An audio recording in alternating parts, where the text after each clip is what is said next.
नमस्कार।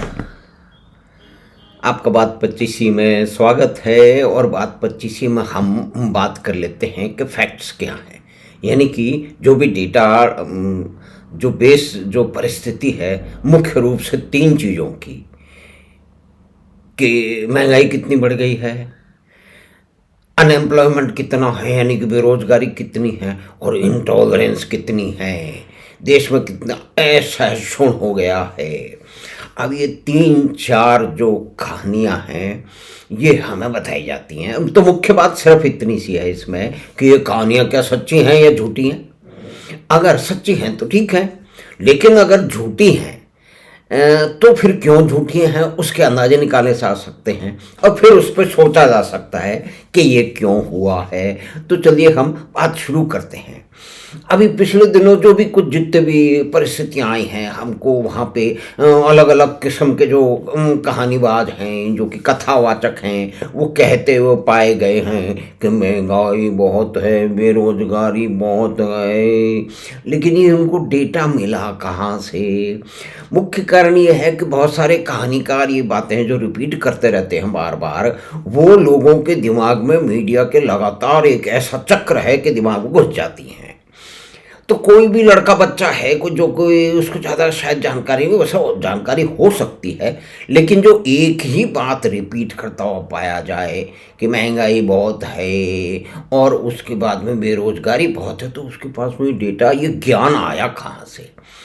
क्या सचमुच में वो डेटा सामने है? तो डेटा तो सामने आते रहते हैं, देखिए विभिन्न क्षेत्रों से आते रहते हैं, मीडिया में भी आते रहते हैं। वैसे एक बहुत बड़ा मीडिया का पार्ट है जो कि लगातार जो उनको ठीक लगता है वो बताता है, उसका उनको वास्तविकताओं से कोई मतलब नहीं होता। उनको सेंसेशनलिज्म से मतलब होता है, उनको किसी विचारधारा से मतलब होता है, उनको किसी को फ़ायदा कराने से या नुकसान कराने से मतलब होता है। तो हम ये देख लें कि महंगाई जो डेटा सामने है, देखिए दो तो हमारे पास में ग्राफ हैं और एक हमारे पास खबर है, उसमें भी कई सारे ग्राफ हैं। तो कुल मिला के मोटा मोटी बात बदल लीजिए कि उत्पादन बढ़ता चला जा रहा है, टैक्स कलेक्शन बढ़ रहा है, जीएसटी का कलेक्शन बढ़ रहा है। तो ये अपने आप ही हो रहा है, बिना हाथों के काम हो रहा है। तो ये कैसे हो सकता है कि भाई कल को 20% तो बढ़ गया, तो उसमें अंदाजा तो होगा वो बढ़ेगा ही, वो कम तो नहीं हो सकता। लेकिन एक कहानीबाज हैं हमारे यहाँ, वो लगातार कहते रहते हैं। दूसरी बात ये है कि एक ये देखिए कि ये जो ये ग्राफ है कि ये इसके अंदर देश के अंदर अधिकतर दंगे कहाँ से हुए हैं, यानी कि असहिष्णुता का माहौल है जो कि दंगों को प्रेरित करता है, या कि कोई भी वैमनस्य होता है उसके कारण इंजीनियर कर दिया जाता है, दंगा भड़का दिया जाता है। तो वो कब है? वो तो आप देखिए कि कब सबसे अधिक था। सबसे अधिक तो एक काल में था 1980 और उसके आसपास के काल में था। उसके बाद तो वो घटता चला जा रहा है। अब आप देखिए 1980 से लेकर के मैक्सिमम पीक जो है, तो वो उसके अंदर 84 भी आ जाएगा और दूसरे सारी की सारी चीज़ें आ जाएंगी। और आजकल देखें तो आज को बिल्कुल ही नीचे चला गया है। यानी कि ये नेशनल क्राइम ब्यूरो की जो आंकड़े हैं उनका ग्राफ है। अब उससे कुछ भी मतलब निकाल सकते हैं, जो भी सामने फैक्ट है उसी बेस के ऊपर है। अब एक दूसरी चीज पर आ जाइए। दूसरी चीज बात है कि भारत की स्थिति बड़ी बेकार है। यानी कि कोई भी आदमी, हर आदमी को जो एक कहानी बता दी जाती है। तो अब आप देखिए कि भारत की एक्सटर्नल डेट, यानी कि भारत के ऊपर जो कर्जा था वो सबसे अधिक था 1990 के आसपास में, जबकि हमको लिबरलाइजेशन लाना पड़ा था। और उसके बाद में भी 14-15 में भी देख लीजिए कि जो भारत के ऊपर बाहर का कर्जा था दूसरे देशों का, प्राइवेट सेक्टर और पब्लिक सेक्टर दोनों को मिला करके, तो वो सबसे अधिक 23% था 1914-15 के आसपास में। और बीच में 20 और 21 के बाद में, जबकि कोविड का दौर था, चारों तरफ अफरा तफरी मची हुई थी, काम हो नहीं रहा था, लोग सभी कुछ चीज बिगड़ गई थी, उस समय वो जो है फिर गड़बड़ होकर के पहुंच गया था करीब 21% के। अब कितना है? अब 19 के आसपास है। तो इसका मतलब ये है कि तीनों जो मुख्य आंकड़े हैं जो कि हमको एक क्षमा कीजिए आकलन करने के लिए काम आने चाहिए, कि प्राइस राइज कितनी हो रही है, तो प्राइस राइज तो पिछले 18-20 महीने में सबसे कम हुई है।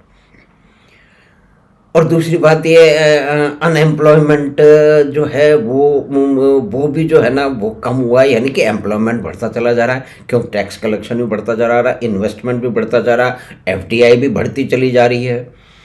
तो देखिए सिर्फ मैन्युफैक्चरिंग की बात नहीं हो सकती है कि मैन्युफैक्चरिंग में तो जो है वो उसमें मशीनों के कारण पहले से कम आदमी लगते हो, लेकिन दूसरी चीज़ है ट्रेड है, सर्विस सेक्टर है, वो भी तो बढ़ रहा है। चाहे टैक्सियों की संख्या हो, चाहे रेस्टोरेंट से खाने ले जाने वाले की बात हो, कितने सारे लोग लगे होंगे। 1980 और 90 में क्या ये था कि आपके घर पे खाना पहुंच जाए, आपके घर पे सामान पहुंच जाए? नहीं ना। यानी कि ये मतलब था कि पूरे जो टेक्नोलॉजी है, जो मैन्युफैक्चरिंग की है और जो डिलीवरी की है, और उसके जो सिस्टम है वो पूरे बदल चुके हैं। लेकिन मुख्य बात यह है कि देखिए जो भी सत्य है वो सामने आना चाहिए। लेकिन हमारे ये देश में विचित्र स्थिति है कि लगातार किसी एक राजनीतिक उद्देश्य से या कि विचारधाराई उद्देश्य से एक एक पिक्चर को पेंट किया जाता है, एक तस्वीर बनाई जाती है जो कि वास्तविकता से दूर होती है। तो हमने बातचीत की 3 विषयों की कि प्राइस राइज क्या हुआ 18-20 महीने में, सबसे कम है, करीब 4-4.25% के आसपास पहुंच गया है। और अनएम्प्लॉयमेंट की बात यह है कि जब इतना सारा प्रोडक्शन हो रहा है तो वो तो बढ़ ही रहा है। और दूसरे भी डेटा हैं कि एम्प्लॉयमेंट पहले से बढ़ता रहा है, ये ऊपर नीचे होता रहता सकता है। कम से कम एम्प्लॉयमेंट के बारे में डेफिनेटली ये बात है कि अभी आंकड़े के विभिन्न सोर्सों से स्थापित होते हैं, उनको लाया जाता है। उसमें यूनिफॉर्मिटी लानी आवश्यकता है, क्योंकि इसमें कोई भी कमजोरी हो या कोई भी उसमें गैप हो, उसको जिस तरह से उसको एक्सप्लॉइट करके अंडरस्टैंड बातें डाल दी जाती हैं, कम से कम वो तो कम होंगी। तो ये बढ़ती हुई टेक्नोलॉजी के कारण, डिजिटाइजेशन के कारण जो है वो ये परिवर्तन निश्चय ही अभी तक आ जाना चाहिए था, लेकिन आगे आ जाएगा। तो धन्यवाद, नमस्कार। हमने 3 मुख्य बातों की बात की कि प्राइस राइज कितना हुआ, अनएम्प्लॉयमेंट बेरोजगारी कितनी है और इंटॉलरेंस कितनी है। ये डेटा के आधारित हमने बात की है। तो जितने हमारे डेटा सत्य होंगे तो उसी के आसपास में हम उसको मान सकते हैं। बाकी जो बयानबाजी है, जो कि नारेबाजी है, उसको तो छोड़ दीजिए। कौन कैसी नारेबाजी कर रहा है, इधर का कर रहा है, उधर का कर रहा है, लेफ्ट विंग कर रहा है, राइट विंग कर रहा है, बीच का में बैठा हुआ, मुडेर पे बैठा हुआ आदमी कर रहा है, उसकी एक अलग बातें हैं।